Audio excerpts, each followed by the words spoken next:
நாலாவது அறிவிப்பு, பாளையங்கோட்டை அம்பாசமுத்திரம் சாலை மேலப்பாளையம் பகுதியில் 9 கோடி ரூபாய் மதிப்பீட்டில் நெடுஞ்சாலைத்துறை மூலம் 4 வழிச்சாலையா விரிவாக்கம் செய்யப்படும். ஐந்தாவது அறிவிப்பு, அம்பாசமுத்திரம் வட்டம் அருள்மிகு பாபநாச சுவாமி திருக்கோயிலுக்கு வர்ற பக்தர்களுக்கு பல்வேறு உள்கட்டமைப்பு வசதிகள் ஏற்படுத்த 5 கோடி ரூபாய் மதிப்பீட்டில் மேம்படுத்தப்படும். ஆறாவது அறிவிப்பு,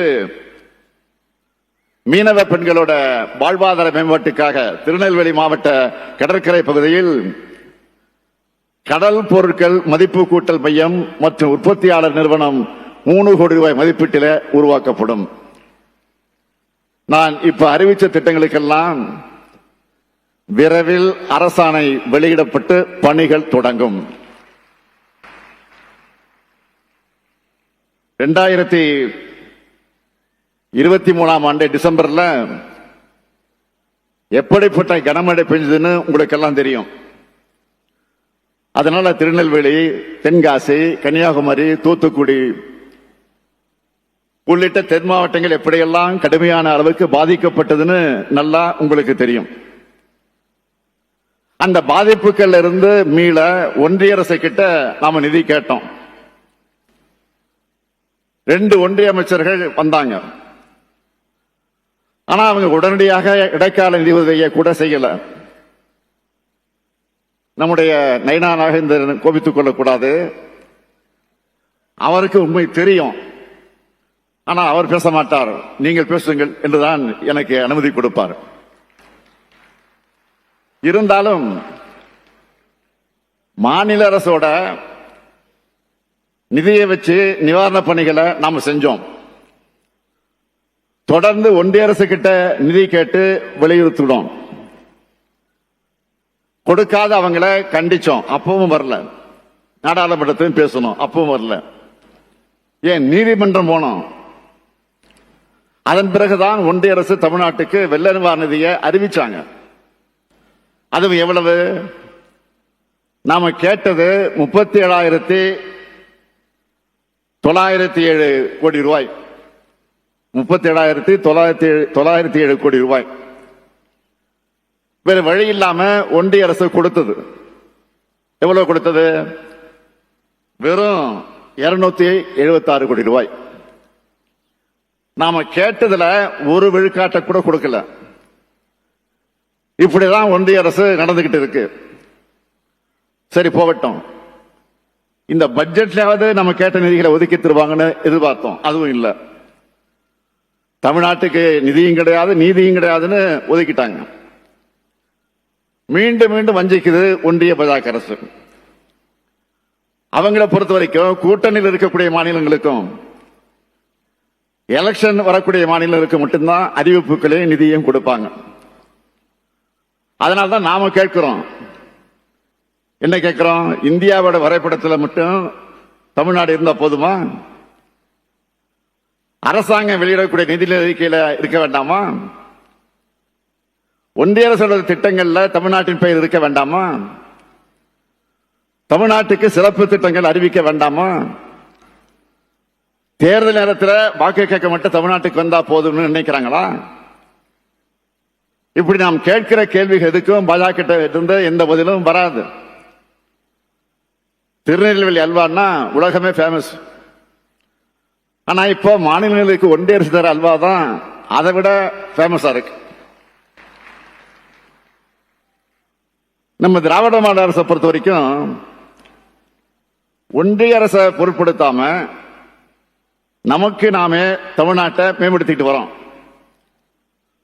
அதனால்தான் ஒன்றிய அரசு வெளியிடுகிற எல்லா புள்ளி விவரங்களையும் முன்னிலையில் இருக்கிறோம். அதுக்கு காரணம் வாக்களிச்ச மக்களான உங்களுக்கு நாங்க உண்மையாக இருக்கிறோம். ஒன்றிய அரசு மேல குறை சொல்லிட்டு எந்த திட்டத்தையும் உருவாக்க நாங்க விட்டுடல. நாளுக்கு நாள் புது திட்டங்கள் வந்துகிட்டே இருக்கு. நாங்க உருவாக்கிக்கிட்டே இருப்போம். நேற்றைக்கு கூட கங்கை கொண்டா சிப்காட்ல 3800 கோடி ரூபாய் மதிப்பீட்டில் டாடா பவர் சோலார் நிறுவனத்தை தொடங்கி வச்சோம். அது மட்டுமல்ல, 2600 கோடி ரூபாய் மதிப்பீட்டில் விக்ரம் சோலார் நிறுவனத்துக்கு அடிக்கல் நாட்டி இருக்கிறேன். இதுல டாடா பவர் சோலார் நிறுவனத்துக்கு நாம ஆட்சிக்கு வந்து 4/7/2002 புரிந்துணர்வு ஒப்பந்தம் MOU புரிந்துணர்வு ஒப்பந்தம் போட்டு 20/10/2022 அடிக்கல் நாட்டி நேற்று, அதாவது 2 ஆண்டுல திறந்து வச்சிருக்கிறோம். அந்த தொழிற்சாலை மூலம் மட்டும் 4000 பேருக்கு வேலை வாய்ப்பு கிடைக்குது. அதுல முக்கியமானது என்னன்னு கேட்டா 80% பேர் பெண்கள். அந்த நிறுவனத்துக்கு நான் போனப்போ அங்கிருந்த ஒரு பெண் தொழிலாளர் என்கிட்ட சொன்னது, அப்பா எங்க ஊர்ல எவ்வளவு பெரிய தொழிற்சாலையை கட்டி எங்களுக்கு வேலை கொடுத்திருக்கீங்க, நன்றின்னு அந்த மகள் சொன்ன போது நான் நெகிழ்ந்து போனேன். அதே மாதிரி விக்ரம் சோலார் நிறுவனத்தை பொறுத்த வரைக்கும் கடந்த ஆட்சி புரிந்துணர்வு ஒப்பந்தம் MOU போட்டிருந்தாலும் அதுக்கு பிறகு அவங்க எந்த முயற்சியும் செய்யல, அதை பத்தி கவலையே படல.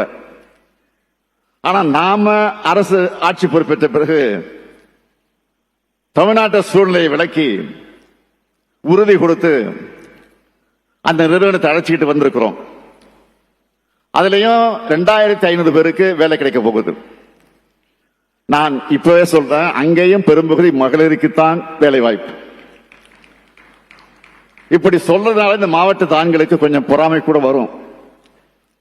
உண்மையை சொன்னா, ஒரு பெண் கல்வி பெற்று பொருளாதார சுதந்திரம் அடைஞ்சா அந்த குடும்பத்தோட தலைமுறையே உயர்ந்து இருக்கும். அதனாலதான் என்னுடைய ஆட்சியில மகளிருக்கான திட்டங்களை பார்த்து பார்த்து நாங்க செஞ்சுக்கிட்டு இருக்கிறோம்.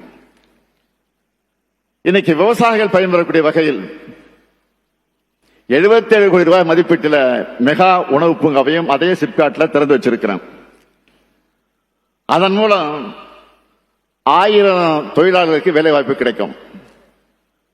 என்னுடைய இந்த ஆட்சியில நவீன தொழில்களை மையமா தமிழ்நாட்டை உயர்த்தணும். சென்னை, கோவை மட்டும் இல்லாம தென் தமிழ்நாட்டில் பிரம்மாண்ட தொழிற்சாலைகள் நிறைய அமையணும். லட்சக்கணக்கான இளைஞர்களுக்கு, குறிப்பா பெண்களுக்கு சிறந்த வேலைவாய்ப்புகளை உருவாக்கணும். இதுதான் என்னுடைய இலக்கு.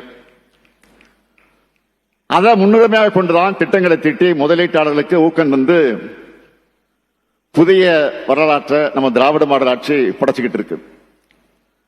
படிச்ச இளைஞர்களுக்கு இங்கேயே நல்ல வேலை கிடைக்கிறத உறுதி செய்வோம். இந்த தென்பாண்டி சீமையை தொழில் வளர்ச்சி நிறைந்த சீமையா மாத்தினது இந்த முத்துவேல் கருணாநிதி ஸ்டாலின் ஆட்சின்னு வருங்காலம் சொல்லும். அந்த அளவுக்கு வலுவான அடித்தளத்தை உருவாக்கி இருக்கிறேன். உலக அளவிலான முதலீட்டாளர்களாக இருந்தாலும், இந்தியாவோட முன்னணி தொழில் நிறுவனங்களாக இருந்தாலும், அவங்களை நான் சந்திச்சா எங்க தென் மாவட்டங்கள்ல தொழில் தொடங்க வாங்கினது அப்படிதான் நான் கேட்பேன். நான் மட்டுமல்ல, நம்முடைய அமைச்சர்கள், அதிகாரிகள் தென் மாவட்டங்களை முதலீடு செய்ய பரிசீலனை செய்யுங்கன்னு தான் நாங்க வேண்டுகோளை வச்சுக்கிட்டு வரோம். அடுத்த 5 ஆண்டுகள்ல தென் மாவட்டங்களுடைய வளர்ச்சி என்பது புலி பாய்ச்சலா இருக்கும்.